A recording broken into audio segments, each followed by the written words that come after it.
আসসালামু আলাইকুম। আমি আসাদুল হক, সরকারি বন কর্মকর্তা। বর্তমানে আমি যে অভিজ্ঞতার কথা বলছি তা কোনো কল্পনা বা রূপকথা নয়।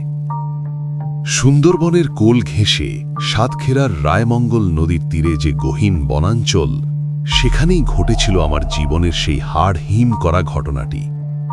এলাকাটি এতটাই নির্জন যে সন্ধ্যার পর বনের বাতাসও যেন ভারী হয়ে ওঠে।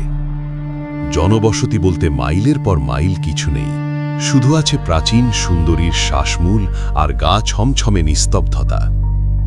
আমার পোস্টিং হয়েছিল কালাতলি রেঞ্জ অফিসে। পৌঁছনোর পর দেখি অফিস বলতে লোনা ধরা এক চিলতে ঘর আর থাকার জন্য ব্রিটিশ আমলের এক জরাজীর্ণ দোতলা বাংলো। বাংলোর বৃদ্ধ কেয়ারটেকার গফুর মিয়া ব্যাগটা রাখতে রাখতে নিচু স্বরে বলেছিল, সাহেব, এদিকের হাওয়া ভালো না। রাত 12টার পর যাই ঘটুক জানালা খুলবেন না। মনে রাখবেন, এ বন শুধু বাঘের নয়, এ বন অভিশপ্তদেরও। আমি তখন তরুণ অফিসার, এসব কথায় কান দিইনি, কিন্তু প্রথম রাতেই আমার সেই ভুল ভেঙে গেল। রাত তখন আনুমানিক 1:30। বাইরে ঝিঁঝি পোকার ডাক হঠাৎ করেই একটা বিকট নিস্তব্ধতায় রূপ নিল। হঠাৎ মনে হলো আমার শোবার ঘরের ঠিক ওপরের ছাদে কেউ একজন দৌড়াচ্ছে।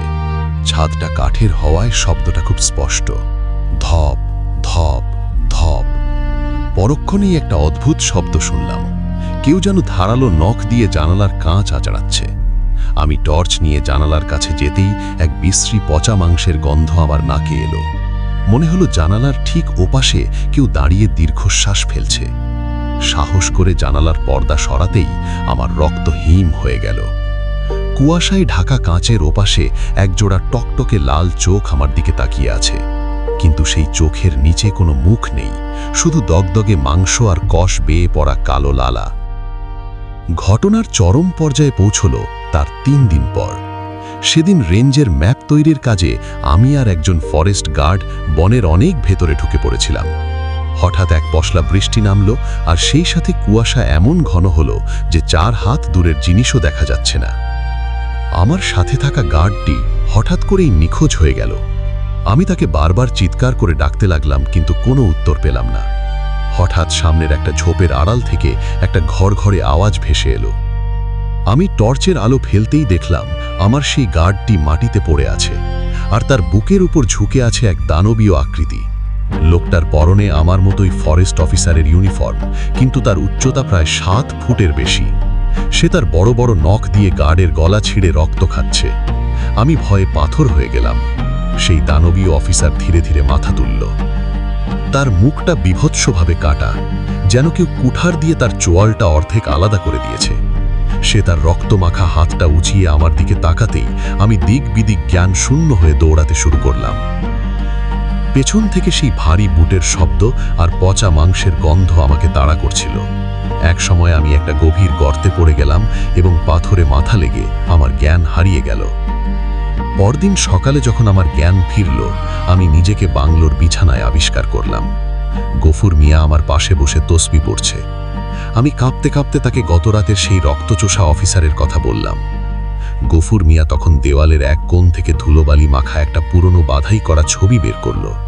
ছবিটা দেখে আমার চিৎকার করতে ইচ্ছে করল। ওই তো সেই মানুষ। ছবির নিচে লেখা, অফিসার আরমান হোসেন, নিখোঁজ 1985। গফুর মিয়া বলতে শুরু করল, সাহেব, এই 1985 সালে এই বনে একদল দুর্ধর্ষ কাঠ পাচারকারী হানা দিয়েছিল। আরমান সাহেব ছিলেন সৎ অফিসার। পাচারকারীরা তাকে কুঠার দিয়ে কুপিয়ে এই বনেই পুঁতে ফেলেছিল, কিন্তু মরার আগে তিনি শপথ করেছিলেন এই বনের একটি গাছও তিনি কাউকে কাটতে দেবেন না। আমি অবাক হয়ে বললাম, কিন্তু তিনি তো ওই গার্ডের রক্ত খাচ্ছিলেন। গফুর মিয়া ম্লান হেসে বলল, ওই গার্ডটি আসলে পাচারকারীদের ইনফরমার ছিল সাহেব। সে কাল রাতে আপনাকে মারার জন্য ডাকাতদের সিগন্যাল দিচ্ছিল। আরমান সাহেব আপনাকে বাঁচিয়েছেন। ওই বিভৎস রূপ নিয়ে তিনি ডাকাতগুলোকে চিরতরে শেষ করে দিয়েছেন, যাতে তারা আর কোনোদিন এই বনে পা না দেয়। আর আপনাকে তিনি নিজেই কাঁধে করে এখানে রেখে গেছেন।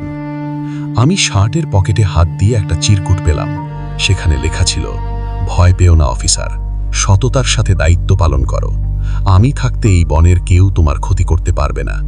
আমি বুঝতে পারলাম সেই বিভৎস চেহারাটি কোনো শয়তানের নয়, বরং এক মহান ত্যাগের প্রতিচ্ছবি। আজও গভীর রাতে বারান্দায় বুটের শব্দ শুনলে আমি আর ভয় পাই না। আমি জানি আমাদের বড় সাহেব আজও টহলে বেরিয়েছেন। আজকের গল্প এতটুকুই। সবাই ভালো থাকবেন।